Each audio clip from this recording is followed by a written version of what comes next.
Holy moly. Oh, no. I'm supposed to come up with a clever show tune line here. Let's see. You got this. You know what? We've got magic to do just for you. We've got miracle plays to play. Another good song. King's things to take by storm as we go along our way on this, your favorite Theater Countdown podcast. Hello, darling theater nerds, theater enthusiasts, theater geeks, however you identify. I'm your Broadway buddy, Ben Cameron, here with my good buddy, Michael Judson Barry. You said that like Patti LuPone likes to do. Michael, you hit it on, you closed your mouth and then exploded. It was plosive. Thank you. I was so excited. You. I almost forgot that we had to do a show because I was jamming out so much to our theme music. So I'm so glad that you kicked us off because I was still dancing. Obviously. It's really catchy. It is very catchy. It puts me in the right spirit and gets my heart rate up and it definitely makes me feel like I'm late for something. Yeah. It definitely makes me feel like it's like every actor's nightmare that I have every single night where they're like, you're on. And I'm like, but I never learned the lines to the Phantom of the Opera. Yeah. And they're like, but it has to be you. And then I'm like, wait a minute, Ben, is this a dream or is this real life? Which means that I apparently am stunted and stopped growing emotionally at about 12 years old. Wow. Because I'm still having dreams about being the Phantom. So... Well, I feel like you'd be just fine. If we've learned anything, it's that you love Phantom of the Opera. So if they did call you and they were like, you have to be on stage now, I feel like you're actually pretty well equipped for that. I absolutely am. I could do that in a heartbeat. And if you're listening to this podcast, you probably could too. Yeah. Hey, we want you to continue listening to this fabulous podcast. And the most important thing is that you follow us on our social media at Theater Countdown, theater with an R-E, because we're very fancy. We're not savages. Theater Countdown on all platforms except for Twitter/X, where there's less time. So it's just at Theater Count, still with an R-E. That is true. Oh, Twitter RX. I don't know why in my head it just became Twitter RX, like it's a prescription. Like prescription. I would be very surprised if you couldn't get some Ozempic right off of the old Twitter X. Probably. And speaking of fun things with us and where you can follow us, check out our Patreon if you haven't. There's fun bonus things, right? There are bonus episodes, which we have done. Games, gifts, giveaways. Let's talk about this because I want to address a couple things for our listeners. So we've been getting some really fabulous feedback about our top flops. And people have been on social media, have been commenting, but what about this? But what about that? And nearly every single one of them, I'm like, well, if you listen to the full episode, you'll hear we have much to say about Glory Days. Mm-hmm. We have much to say about Spider-Man Turn Off the Dark. Mm-hmm. So you got to be in it to win it. And a lot of those that you might be missing that you need justice for on our lists are in our bonus episodes that are only available to our Patreon family. Please continue. Yes. And also, if, say, you went and you listened to the bonus episodes and we still haven't said a show that you want us to talk about or that you think we missed, that's a perfect time to leave us a review. We love those. So tell us what you think we got right. Tell us what you think we got wrong. We both, I think, are very open to feedback, right? Our minds, our hearts, our legs, everything's open. Absolutely. This is no shirts, no shoes, no problem on this podcast. Yes. Everybody welcome here. Yeah. Yeah. So share us with your friends, share us with your neighbors. Let's get the conversation going. The most exciting thing, once again, for our Patreon subscribers are going to be our monthly Zoom meetup theater parties where we're just going to dish about theater with our Patreon friends. You can also subscribe via iTunes and you'll get the bonus episodes as well. So there's lots of ways to follow us and follow us because we're following you. Did you know that? We are. Yeah. Well, wait, your voice is creepier than mine. We are. Well, still from that Beetlejuice callback. Yeah. My little party trick. That's really good. Thanks. And I don't even have an extra vocal cord or whatever it is that he said he had. That Alex Brightman has. Yeah. Yeah. Well, he said that we all have it, but we just don't know how to find it. I know he did. He had one of those where he was like, it took me like months to figure it out. And then I found there's like a 10-minute YouTube video where you can watch. And she's like, this is how you do vocal fry. This is how you do vocal. That's bad. That hurts. I like that. You just sound kind of like a Muppet. That was fun. I think that's my wheelhouse. That's where I exist. Less Beetlejuice, more Muppet. There you go. There you go. All right. Wait. Let's talk about it. Wicked trailer, wicked trailer, wicked trailer, wicked trailer, wicked trailer, yeah. Now, first thing to point out. that was a really good song. Wicked trailer, yeah. Yeah. In the Wicked trailer, the first thing I noticed, because I was very interested in looking to see kind of what we've talked about before with all of the musicals trailers not showing people singing. Yes. Obviously, you hear the singing in the trailer, but there's not a moment where you watch a character sing. Yes. So they're still not giving us, like, Ariana's not standing there singing, thank goodness. So if you don't know Wicked, do you think it's because you're like, is this just like a movie about witches and it's not necessarily a musical? I don't know. Do you think they're trying to dupe the non-Broadway audiences again? This is a question for big Hollywood, I guess. Big Hollywood will have to tell us. Yeah. Okay, that being said, it looks spectacular. It looks pretty cool. I mean, I didn't know what to expect. I think it's this, and this is just a little snippet. It's more CGI'd than I expected, but then I don't know what I expect. I didn't really give it much thought, you know?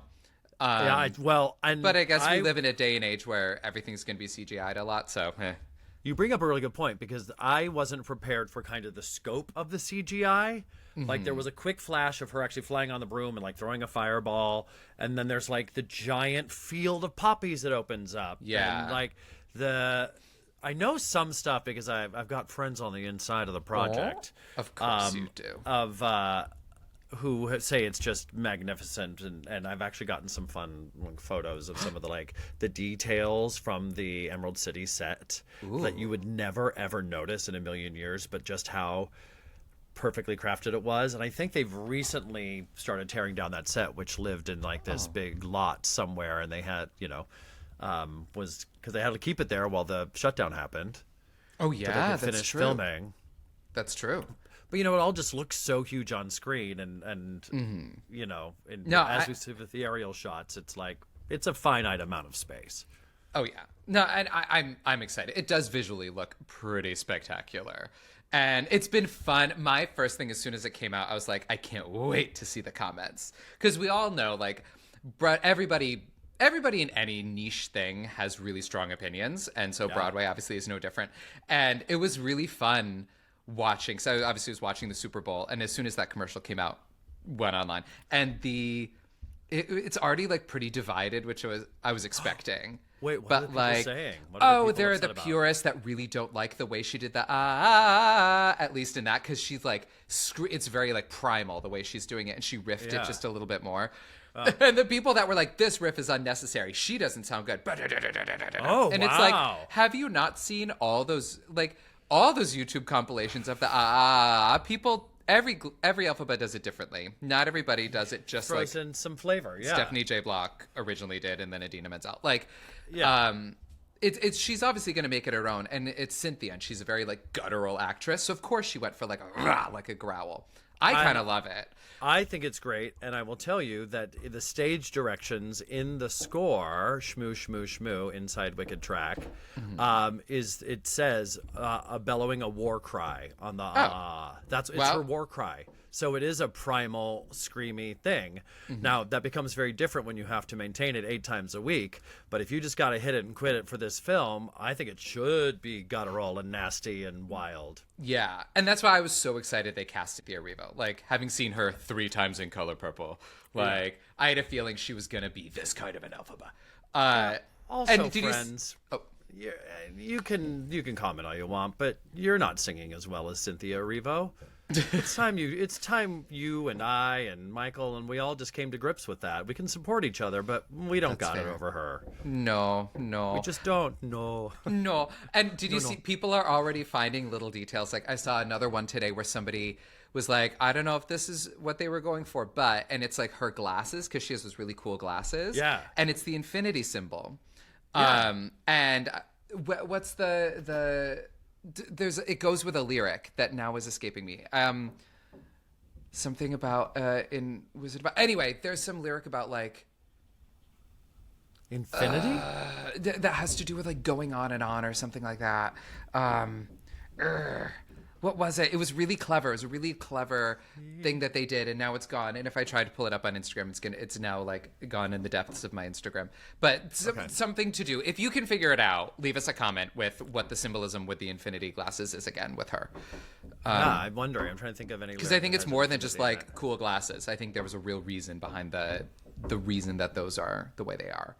It feels like it's going to be that kind of movie where like every single thing is going to be a symbol of something, you know? Yeah.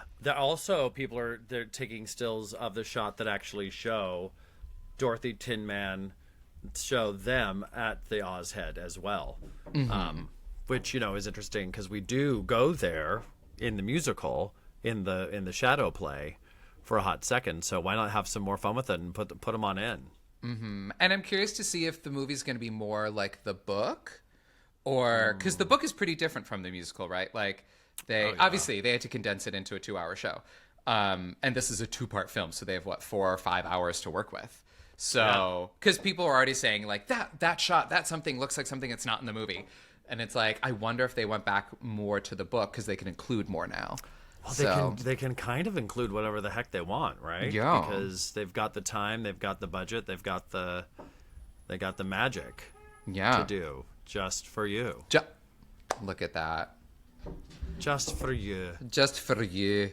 All right. So today we are doing what is absolutely the most vicious, hateful, soul-wrenching, venomous, full of vitriol, masochistic, sadistic, evil countdown list we've ever done or will do. All of those words. If I knew countdown was going to be this hard, I don't know. I was so, kerfuffled with this, I became a Muppet, too. Yeah. Well, that's how I feel about it. I just feel like... I was going to I know, right? I'm an inflatable armpit. Like, just park me in front of a bunch of used cars, and that's me right now. Like... I have that's what's in my brain right now, and there's just lyrics bouncing everywhere. Like we're like Broadway flops was fun, but then picking our top 10 musicals and now our top 10 songs. Yeah, because that's child's play compared to songs. Because at least with a musical, you can kind of take some things for granted. You can say this is the conglomerate idea of the show. There's so many things to go into that, but to go to just our top songs, which once again. Our top songs means just that. They're our top ones today. It is all subjective. I sometimes throw in some that I think, as I know you do as well, some that I think like are undeniably like the top of the form of whatever the subject is, and then some of them that just I love so much. So, it's a little bit of a wild ride. So this time I tried to do less. I tried to come up with some sort of a formula for myself, to give me some semblance of parameters. Because I started to do just the ones that I love, but then I was upwards of 60 songs, and I was like, this is insane. So I tried to have ones that didn't repeat stuff, like when I did Best Musicals, and I had Crazy for You and 42nd Street, and I was like, you know what? Now that I think about it, they check the same box. So I tried to not have ones that check the same box. So what's the best of that category? But then also ones that, like if it's a great song for a soprano, I could only have one. If it's a great 11 o'clock number, I could only have one. But then also ones that I think supersede. This was my thing. Like if it's a song that is from a Broadway musical but has superseded Broadway to the point where it is part of popular culture, where if you know nothing about Broadway, you still know this song. So even if I don't personally love it, even I can't deny that this is a song that has gone beyond Broadway, but its root is on Broadway. You know? I love that. And that's what I tried to do. The other thing to consider is I kind of did the same thing. I was like, except for like two, but Well, we're not putting in multiple songs from the same show. I know, and I really wanted to. Because certain people named Stephen Sondheim do that to you. That's right? the problem. In one show. Yeah. So there's a couple that I'm torn apart. But also, Here's a little feedback I got. Let's just talk about this in a low, sexy voice for a minute. All right, yeah, bro, bring it on. What, bro? Listen, bro. Yeah, bro. So, okay, bro. Yeah. One person, and this is one person alone who is definitely listening to this, and whom I'm madly in love with, thinks that we're chickening out if we tie something. Oh, I thought about tying things. I thought about pulling you because I was like, well, Ben ties things. And I know. I tried to do that, but when I started to tie, it was just the entire score of Into the Woods. Yeah. And I was like, that can't be a top song because that just became the entire show. So, and some of them that are going to be on my list are representative of an entire show, kind of, because when there's, you'll see, my friends. But the point is that I've never hated being me more than in this moment. Well, and also I started to give myself rule. Like, I don't know how you feel about this. So one song I wanted on there was a Gilbert and Sullivan song, but it came out. So I decided to take it off my list. It was "I Am the Very Model of a Modern Major General." Crossed my mind as well. Because I think it's the granddaddy of all patter songs. 100%. Like every patter song we have is based on that one.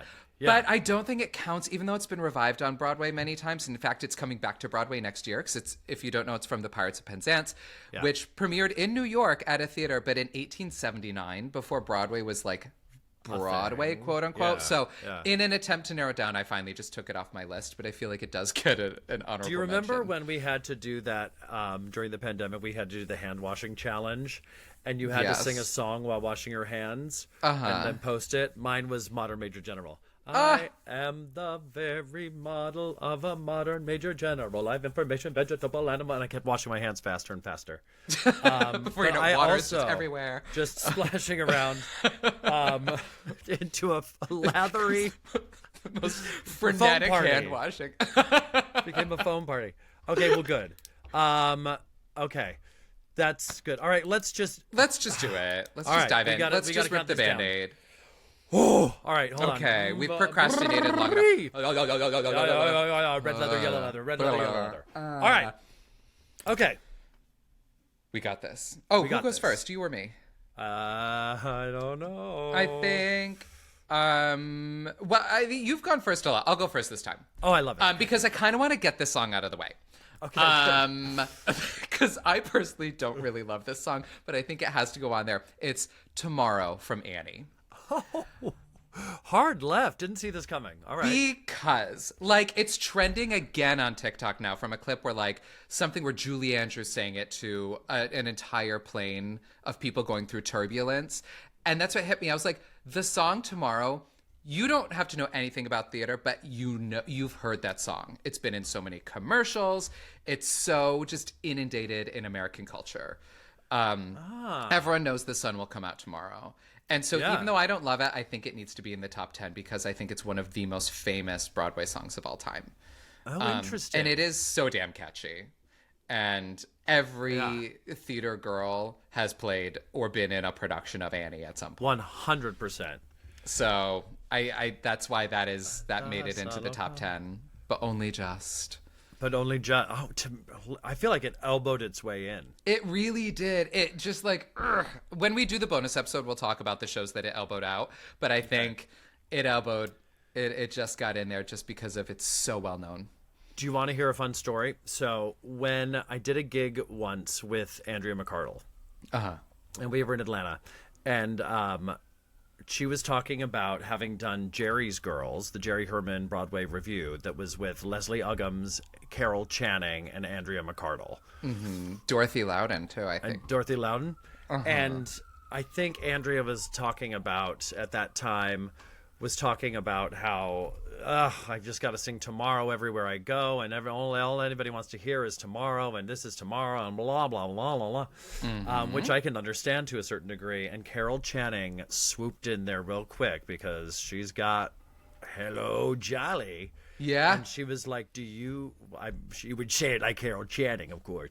But she reprimanded her and said, there are very few of us who have the honor to have a song associated with us that lives, that we are indistinguishable from our song in the eyes of the public. And what a gift. There's like 5 of us on earth. That's true. And it's certainly in theater.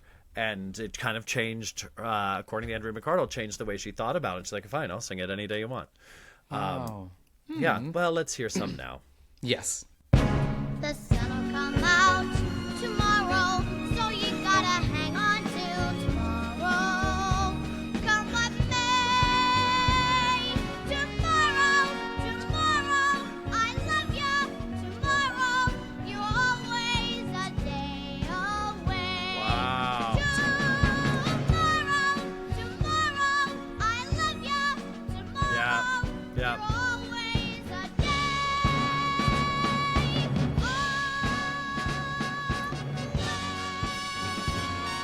You know, ba, ba, ba, ba. I know it's like the musical equivalent to water torture, but like it gets in your brain. And I sure think does. that's a testament to the brilliance of that tune. It is the catchiest tune ever. That's why it's in the top 10. You're absolutely right. And I just was I've forgotten that it was a march. Oh my God, yeah. And you love a march. I do love a march. You love a marching song. I do. I like to know that we're heading somewhere with purpose, and that place may just be, well, mañana. See, it just might well be. Okay. Yeah. That is my number 10. I'm kicking us off with Tomorrow. Holy moly, I didn't see it coming. Just when you think you know a guy, he hits you with the old Tomorrow from Annie. Yeah, you're All welcome. right. As you know from my last list, dear listeners, you know that I very much enjoy the production of Chicago. I love Chicago. And I was thinking, I think even in researching, because I had to compare what my initial thoughts were, I bet you did too, with some of the things that are online. Like I watched a full hour and a half Miss Mojo video about the 100 greatest Broadway songs. I watched the whole thing. I was like, I would have put that in there. But Tomorrow was in there. Miss Mojo agrees with you. Thank you. And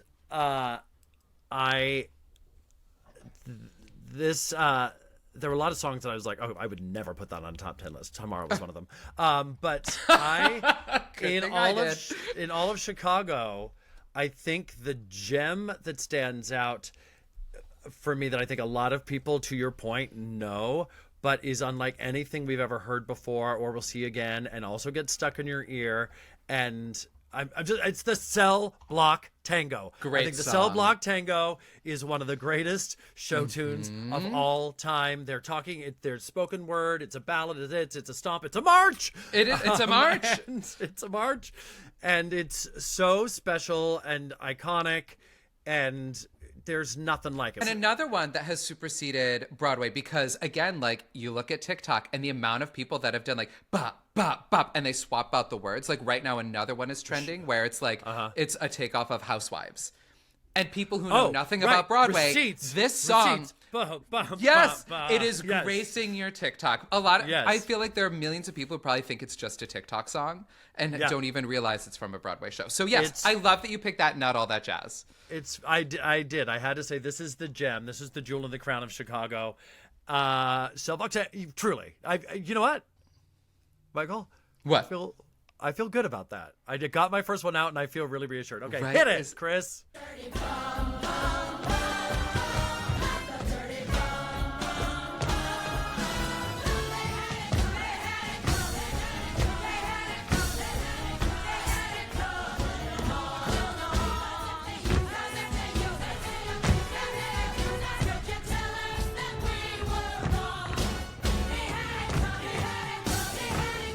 Marching.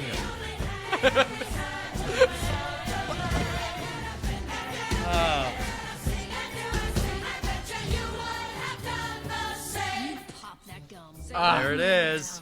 Right? It's so satisfying. It's so satisfying. And going back to the first time I saw Chicago at a college in southern Utah, and that came on, and my mind was just kind of blown. It's so clever. It's so campy. It's so slick. And I question, it just makes me want a Donna McKechnie head throw all the time. Yes, yeah. Like on every beat. Like one day I'm going to throw out my back. I'm going to break my neck doing that, like listening to that song. We're not day. supposed to be able to do what Donna McKechnie does with her neck because she's got an extra bone. Oh, what? Really? You know that? No. Donna McKechnie, that's why she could do all those crazy head flips and could do all the things that she did in Cassie, because she has an extra vertebrae in her neck. Have you never heard this? That's cheating. No, but this That's explains cheating. all of Turkey Lurkey time. Yes, which it if that's not does. on this list, we better get out of here. Oh my God, can you imagine? No, I can actually. Oh. I know, right? All You the never know musicals. with me. I did No, pick I tomorrow. don't. Yeah, extra bone in her neck. Wow. Extra head tossing bone in her neck. Okay, well that explains a lot because I was worried for her. Yeah, Every time she dances, it's just like, is she gonna make it? She's fine. She's a giraffe. Ah, thank goodness. Oh dear. Okay, so it's my turn for number 9, isn't it? The countdown continues. Okay, well, we've already ripped the Band-Aid. I feel a little bit better. My next one is Luck Be a Lady from Guys and Dolls. Oh. Another one where an unpopular opinion, I don't love this show. And I know that's like a very unpopular opinion because people are obsessed with Guys and Dolls. Rightfully so. I think it's a brilliant show, but it's just, I don't love it. But Luck Be a Lady, again, Frank Sinatra, Ella Fitzgerald, every major singer of a time period. And this is where, again, the parameters. I wanted to pick a song that became one of the big, like, crooner songs. Like, if you were of, like, the Frank Sinatra songbook, and, like, he did so many. I did, like, Ella Fitzgerald, Sammy Davis Jr., but I think of all, Night and Day, all those ones, but I think the biggest one is Luck Be a Lady. That, like, is sung in so many cabarets all over the place. Every big band singer is going to do this song at some point. I think of the Broadway songs that became big band standards, this is the one, in my opinion. I think it's a hell of a song. Yeah. I thought about it. So within that category, this was my number 1. And this was a tough one to narrow down. I went through so many of like the Great American Songbook, like big band swing songs. And I was like, I think this has got to be it. Luck be... So all the best that I can do is pray. Bum, bum. And then, that's a great choice. Luck Be a Lady is great. And I had to pick an upbeat one. We can't just always have ballads and marching songs. But this is the wonderful thing, is we're going to do countdown after countdown of ballads and 11 o'clock numbers and I Want songs and opening numbers. So we're going to cover all of it. Yeah. All right, shall we listen to a little Luck Be a Lady? Yes, I think we should. I would like that. I'm actually really proud. I haven't switched anything yet. You haven't? A lady wouldn't flirt with strangers. She'd have a heart, she'd have a soul. A lady wouldn't make little snake eyes at me when I bet my life on this roll. So let's keep the party polite. Never get out of my sight. Come on, let's stall it. Stick with me, baby. I'm the fella you came in with. Luck be a lady. Eyes turn together. Luck be a lady. What are you scared of? Luck be a lady tonight.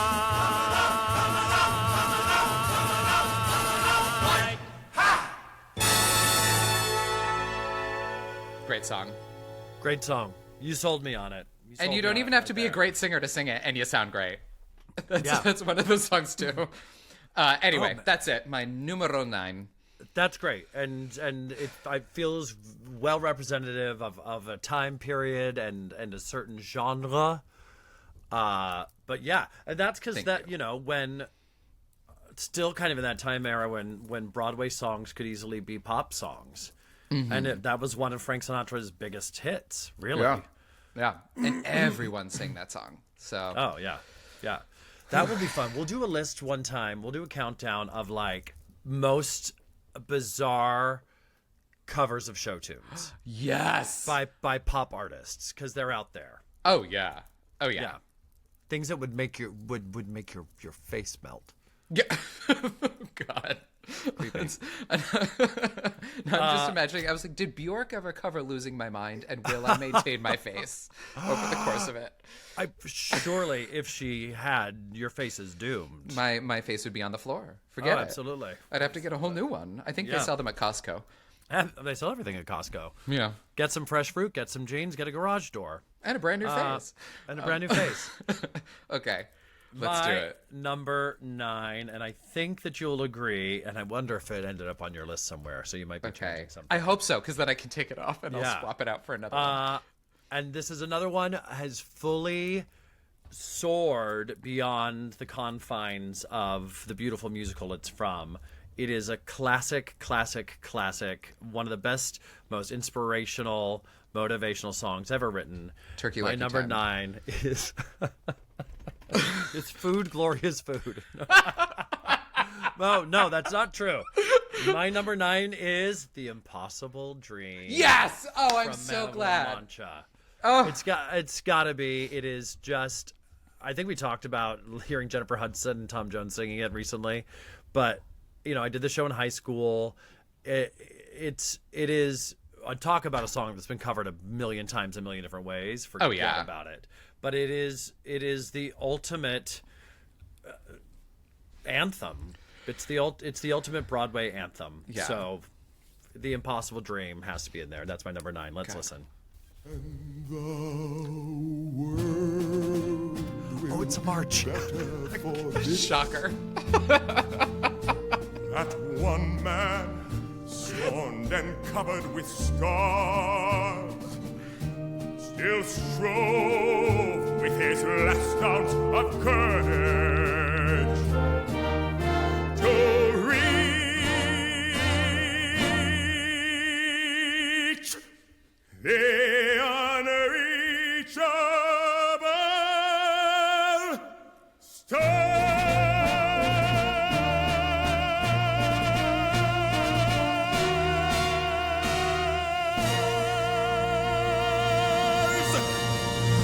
Hot diggity dog. And also, people who know Broadway only from the Book of Mormon forward, yes, they used to write big, beautiful, anthemic songs for baritone voices. Yeah. It used to be a thing.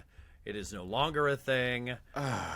But you've That got to song wave is through a just window and break the glass at the same time. But it's a march. God damn it. You love a march. And it's such like a masculine song. Yeah, You know, and I mean that gravitas. like even with like when women sing, like when Linda Eder does it, but and that version where he options up at the end and it sounds so good. Yeah. I mean, who's got a meteor voice in Brian Stokes Mitchell too? But that's another one that you can find. If you really want to treat yourself, go ahead and listen to Luther Vandross singing "The Impossible Dream," which was actually a radio hit for him. It is pretty sensational, Luther Vandross. But What a that's beautiful the one. song. I'm so glad Yeah. you said that because that means I can put another one on my list.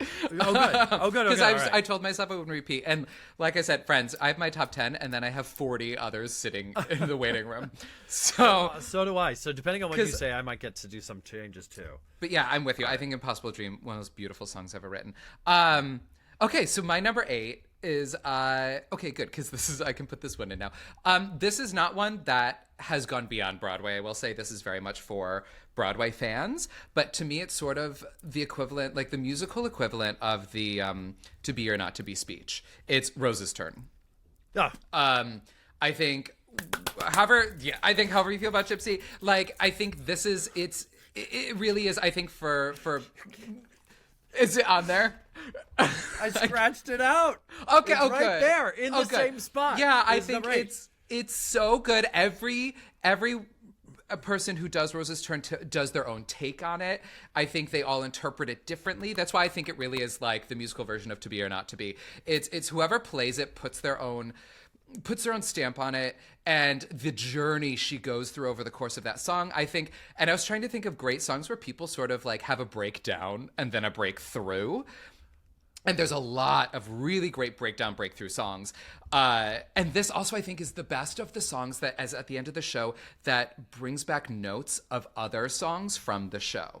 Like I was thinking about even Betrayal from The Producers, which is brilliant, which I think is a take on this. I think, but I think this really is of those sort of like culmination at the end of a musical songs. This is it. Yeah, this was my when we did a countdown in our first season, we did a countdown of 11 o'clock numbers, and it was the number one 11 o'clock number as far as I was concerned. But I will take this opportunity to feel good about taking it off of my list and celebrate it with you. I think it does narratively what very few songs in Broadway have been able to do, and I think it set the benchmark for what people, oh my gosh, we can do that for a characters and encapsulate the journey in 5.5 minutes. Or if you're Imelda Staunton, it's 9 minutes. when I saw her in the West End. There's a moment where she just stood on stage and sobbed when she had her breakdown moment. And I saw Gypsy with her version in Chichester off before it went to the West End, and she was incredible. And then I saw at the end of her West End run, and it was one of those performances that was amazing, but the stage, no one was wrangling her. So it was probably 6 minutes in Chichester, 9 minutes at the end of the run, where there's a part where she was like, Mama's gotta let go.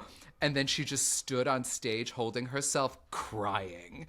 And then she was like, and then the cry turned into fury. And then it was like, why isn't it my turn? It was unbelievable.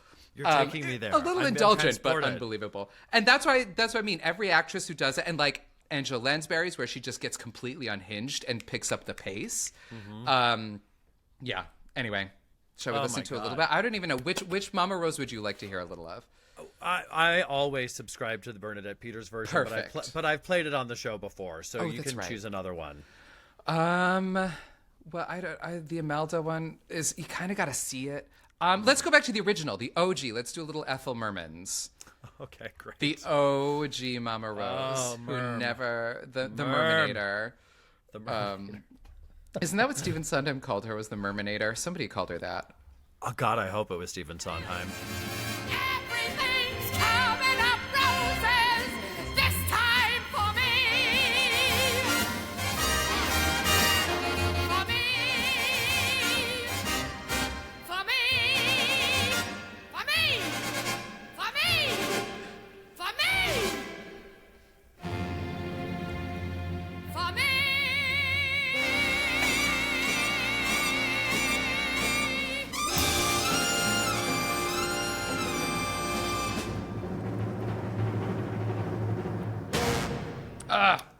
They're really taking some liberties with that drum roll at the end. That was a good one. Also, talk about a human brass section. Oh, like for that sure. woman. And give it to her. She and Bernadette, I think, are the only two famous ones who did For Me, not For May.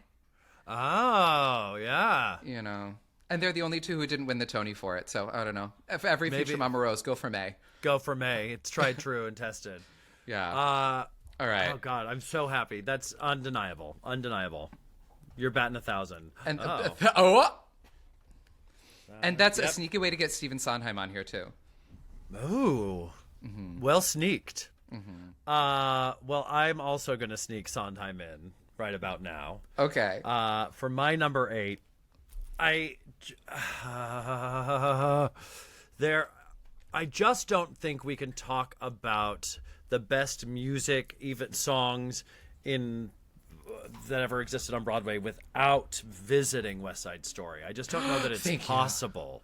Okay. I don't know that it's possible. And so I was going through and I was like, I kind of think maybe Something's Coming is like a magnum opus of musical theater brilliance. Yeah. But Tonight as a ballad is, and Somewhere is this unbelievable kind of 11 o'clock number version of it. So what I've done is I've decided to have my cake and to eat it as well.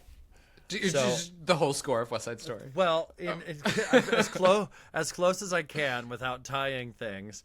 So way before there was the overlapping musical sensations that we know and love today, there was the quintet, which is where Tony, Maria, Anita, the Sharks, and the Jets all come in and sing their signatures throughout. And I guess it's just such an impactful piece, and it's telling you, it's catching you up to where we are with everything in the show, but it also heavily features Tonight and the other melodies, and I think Tonight might be the creme de la creme really in West Side Story. So go. Oh, I was going to say that, or one category of song I don't have on here is a great dance number. And I feel like that's America. And the Rumble at the Gym. Right. Like the dance. Hold on. It's the dance at the gym and the Rumble are two different things. Oh, that's right. Sorry. Anyway, you know what I mean. Just one. I do. The dance at the gym and then also the Rumble. So anyway, that's a brilliant call to choose that song. I'm doing Tonight/Quintet, West Side Story. Yes. Here we go.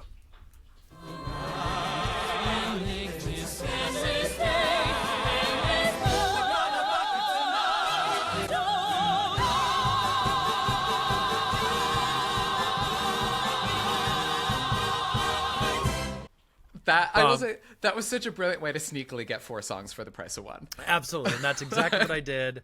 I'm shopping wholesale here. It's all in there. So my West Side Story quintet tonight is number 8. Good choice. Also, I think good Thanks. point that like a lot of composers have done that since, where they weave together a lot of the best songs from the show. So A lot of the themes come together, but this was the OG, to be sure. All right. Well, speaking of tonight and Yes? very famous songs for sopranos, I had to pick what I think is the number one of the soprano songs, Oh, God, please do it. Please do it. and it was "I Could Have Danced All Night." Yes! The song that Hold on. again. People, I just hope people understand. All of this is so hugely important. Yeah. This list, this process, this is profound. It's important. This is why I just threw my arms up and screamed like I was at the Super Bowl when you said I could have danced all night, because I listened to it 3 times earlier today going, how do I get it into the list? Yeah. But I've got my Juddy. All right, sorry. Yeah, you're so welcome. Because it's also not even for sopranos. Like, belters have done it. Shirley Bassey has an amazing cover of "I Could Have Danced All Night." Jamie Cullum, that cool piano jazz artist, has a really rad version of. Yeah. We'll save that for our covers list Okay. too. But yeah, I think when I was thinking of great soprano songs, because I was thinking, "You'll Never Walk Alone," "You'll Never," I mean, granted, that's a bigger number, but so many like "Tonight" that if you're a soprano, it just, And this, I think this is the quintessential Broadway soprano song.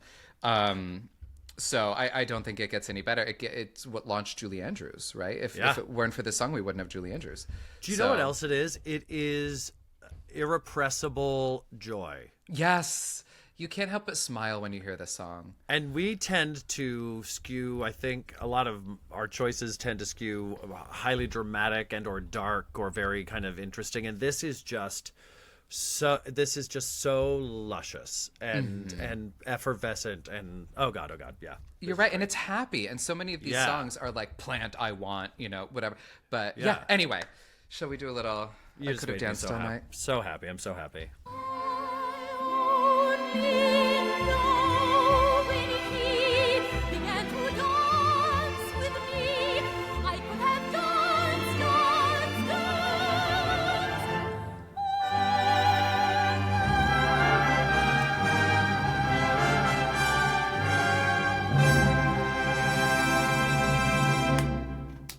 Standing ovation. Standing ovation. I just love whenever Audra McDonald does that song and she always makes the audience sing along. She's like, "Okay, sopranos." Come on, we got this. And they know it. They know it. Yeah. I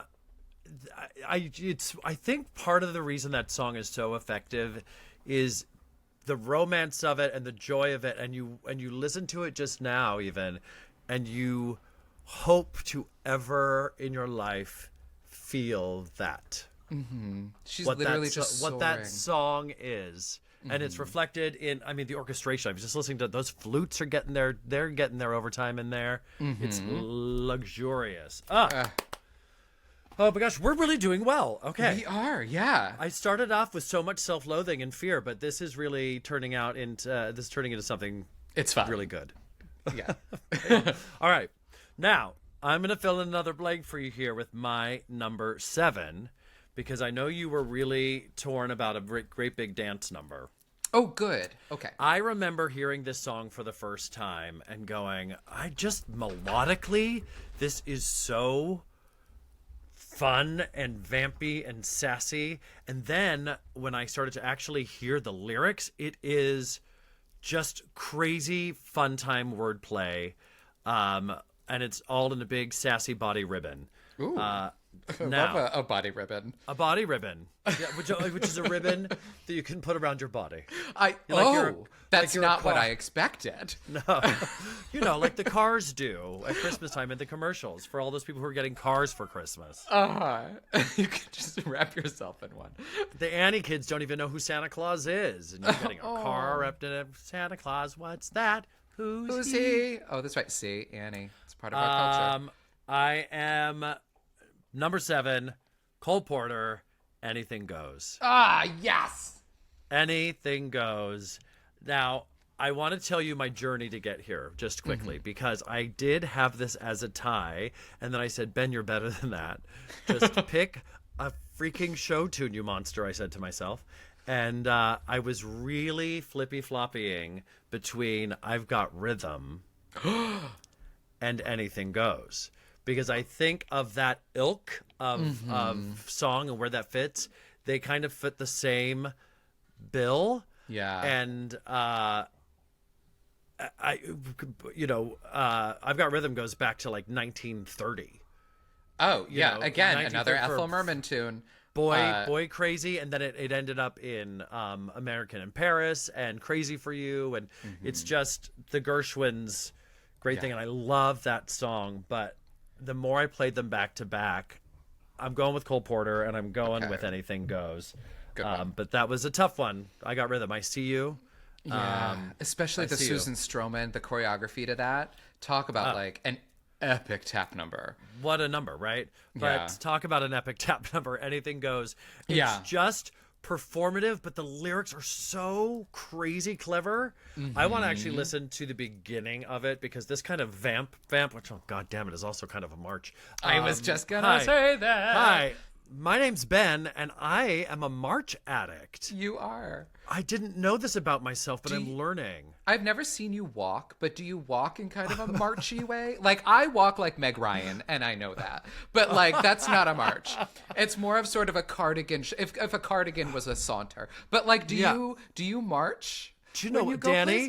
Hold on, let's get producer Danny in here. Danny and I spend a lot of human time together. Danny, would you say that I walk my carriage is march-like? That is a great question. I'm now envisioning all the times that we've walked through Midtown together. You do have a very specific gait about you. Is it marchy? I feel Or like is it You have a just swishy? specific gait about you. also that doesn't sound like a compliment. Here's the thing. I have not walked with you since you had your hip replacement. Oh, so maybe it's very different different. Pre-hip replacement, and now post you're walking more march. Was it pre-hip replacement that you were marchy or post? He's asking. Yeah, because we've not walked together. Yeah. So Wow. I would say Just wanted to get your definitely feedback had here. a more sort of like staccatoed gait to the way you walked there you go. when I knew you pre-hip replacement. Whether that has changed or not, I don't know. Fabulous musical maybe terminology. you're structurally inclined to Staccato. enjoy a marching tune. I am. I like a driving force. I'm with you. So All right. You know what? All right. You know what this is begging for? This is begging for you guys to do some sort of social content, walking around, and Michael needs to film Ben walking to different musical theater music to see the if he walks marching like he's songs. marching. All right. I accept. Or just film him walking, and then we'll put march music over it and see if it works. if it matches. Yeah. I accept. okay, This is perfect. great. I love All it. right. All that being said, as you can tell, the name of this song sums it all up. My number 7, Anything Goes from, well, anything. Because you know what? This song, like, they made this ridiculous, silly, performative musical around having this brilliant song. They're like, this song is too good not to have a musical around it. Okay, here it is. The world is gone mad today, and good's bad today, and black's white today, and day's night today. When most prize today, than women prize today, are just silly gigolos. And it's the only show tune that you're going to hear the phrase silly gigolos in. That's probably true. The only show tune that has the lyric gigolos in it. And then it just gets bigger and bigger and bigger, and then there's tap dancing, and it's marvelous. And it's one of those roles that apparently, you can't do it without winning a Tony Award. Apparently, and I think you're right that song has everything. It has the massive dance break, which is phenomenal. Catchy lyrics, great. Like that song really lyrics- does check every box. I want everyone to go and listen or read the lyrics written out somewhere because they are really so good. I think that also specifically that Anything Goes. I think that was the turning point for Patti LuPone, and I feel like post Anything Goes is the Patti that we now know and love. Pre Anything Goes, she was a little like less Patti, if you will. Oh yeah. Like even vocally, that's I feel like when the like I feel like that's when that happened, when she properly accepted that she was a human machine gun. Yes, yes. And You boy, know. is she. And how. Yeah, we're zipping through this list pretty quickly, I will say. I love it. I'm pretty proud of us. On to number 6. Now, this is back to the, like, planted belt. And as far as, like, this is sort of in the vein almost of, like, Impossible Dream, of, like, a reaching song. Okay. It's going to be And I'm Telling You I'm Not Going. What? That was the first time you haven't gotten super excited. Wait, and is that you're joking? We actually matched up. That's your number 6 too. But that's okay because that gives me room to move. Now you can have a new number 6. I can't believe we actually both put that as number 6 as well. Yeah. So that was yeah. also my number 6, but now I'm going to create a new one. So yeah, And I'm Telling You I'm Not Going, I think is another one that transcends Broadway just because so many people have covered it. I think, you know, especially when the movie came out and Jennifer Hudson did it, the song literally won her an Oscar, you know. Yeah. It's I think one of those songs that's even bigger than the show. In so many ways, and I think she literally in that Tony performance reaches, and you can't sing that song without reaching, like May. It's I just think one of the greatest reaching songs of all time, and and also talk about an emotional journey for the actor. You know, the places that she has to go to get through that song, and that midway through he leaves her. Like that's when another the fire really gets lit. So yeah, so that's it. That's you couldn't took agree with you Impossible more. Dream. So okay, shall we do a little and I'm telling Chris, you I'm not going. you can just use the cut that I sent. Oh yeah, there you go, perfect. Oh my God. I think that this defined Broadway for many people, and I think it brought people to the theater that hadn't maybe been a part of the theater community before or knew what that was, with just kind of the reference to all the Motown of it all and loosely based on the Supremes kind of thing. But this, as far as iconic theater moments, we also did a countdown of best Tony performances, and this is absolutely the number 1 Tony performance of all time. Undeniably.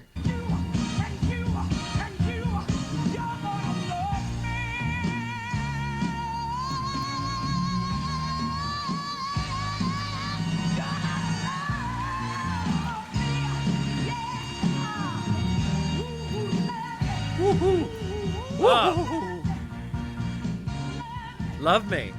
I will. I'll love her. will. I'll love her all day long. And I think that's part of the reason this song is so genius, because she says, "You're gonna love me," which I think about when I compare this to songs like "I Am What I Am" and "I'm Here" from Color Purple. I think there's a lot of songs that are like, you know, the Act 1 closer, but that are a lot of versions of like that message. But this one actually says, "You're gonna love me," and it's just I think this is it's a demand. It right? is, and there are a lot of yeah. those songs, but this I think it's the best. Yeah, it blows the roof off the place. I mean, what a moment in time, and a timeless song. Like it'll never get old. Do yourself a favor, listen to everybody do it. Listen to Jennifer Hudson do it. Listen to Lillias White do it. You know, and of Whitney course, Houston, like. Oh yeah, she does did it too, and she does it really differently. She doesn't do it like the rest of them because it's part of a bigger medley, and it's kind of cool. It's like, ooh, okay, Whitney. Yeah, no, Whitney Houston, she knows what's up. Let's not forget, she sang "I Know Him So Well" from Chess, so she's got that. Her and a mother sissy. Mm-hmm. All right, so now I'm at 6, celebrating your 6, which I absolutely agree with, and had as my number 6, but now that I can add in one of my on deck songs here. All right, I'm going to say this, and this is just for me. I don't think I have done this yet, and I'm going to continue with that. And that is, I'm just going to say it. I'm not going to include songs from Wicked in my list. Mm-hmm. Otherwise, you might very well see Defying Gravity here, because I think that there is truth in that Defying Gravity is one of the greatest show tunes ever written. I, to this day, find it thrilling. It's one of those big defiant moments. So that I'm just, because of my history with Wicked, I'm going to leave that to the people. Why am I so benevolent? Like they need me to leave that to them. Yes, leave it to the people. Oh, thank you, Ben. Let Defying Gravity disseminate among the peoples until they all together. Until they all are. And then I was thinking, well, these will end up in my top 15. So I am going to do a hard left here because I just think I think it is the most romantic, most sumptuous, most beautiful songs. I'm a huge Jason Robert Brown nerd. I think there's a couple songs, and you know how I love Parade. There's a couple songs in there, like Old Red Hills of Home. Is that like one of the best show tunes ever written? But more appropriately is All the Wasted Time, one of those. But then I go back to this song that, for me, hooks my ear and my emotion every time I hear it in such a way that when I do listen to it, I go back and listen to it like 3 times in a row because it transports me. And I think it's one of the most beautiful love songs ever written for the musical theater, and that's 1 Second and a Million Miles from the Bridges of Madison County. It's the big love duet. It's one of those songs that begins and starts over and then has a piece of another song that comes back to visit. Then and Kelly O'Hara and Stephen Pascal just sing the crap out of it. This was on one of my lists earlier as one of the greatest musical theater duets of all time. But given this moment, I think as my nod in this list to Jason Robert Brown, I think my heart tells me this is one of the most beautiful songs ever written. I think also it all fades away. Fades away. Yep.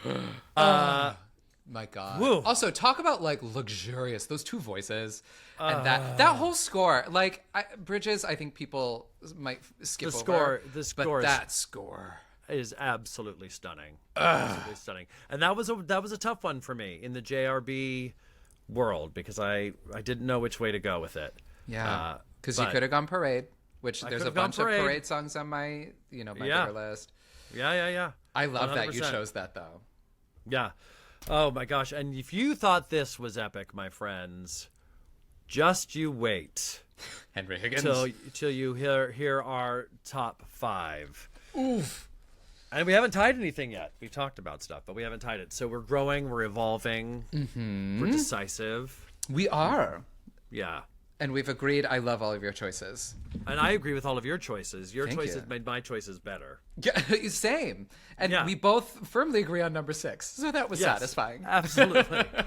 All right, friends. Don't forget that you can keep up with us on social media at Theater Countdown, on Twitter/X at Theater Count. We're desperate to make you part of our Patreon family. Come hang out with us once a month. Get bonus episodes, a welcome gift, and so much more for our Patreon and subscriber friends. Yes, that's all of it. I was like, is there anything more to add? There isn't. Rate and review. Rate us and leave us a review. And because we love those. They're so fun. Let us know what we missed. Let us know what we got right. Send us, I don't know, a haiku. I would love a haiku. Yeah, so the possibilities are endless. Do you know what my favorite thing you said today on the countdown was? When you said that Rose's Turn is the to be or not to be of musical theater. That's what I'm taking away today. I stand by that. That's absolutely right on. That's what I'm taking away today. Well, thank you. Yeah. I'm taking away that. Well, no, I'm just so excited to see you walk. Really, this is really. I can't wait to share. Just like, There's so honestly, many questions about this very singular gate. I just really hope you go down the street like a little toy soldier, and it explains your affinity for marching tunes. Yeah.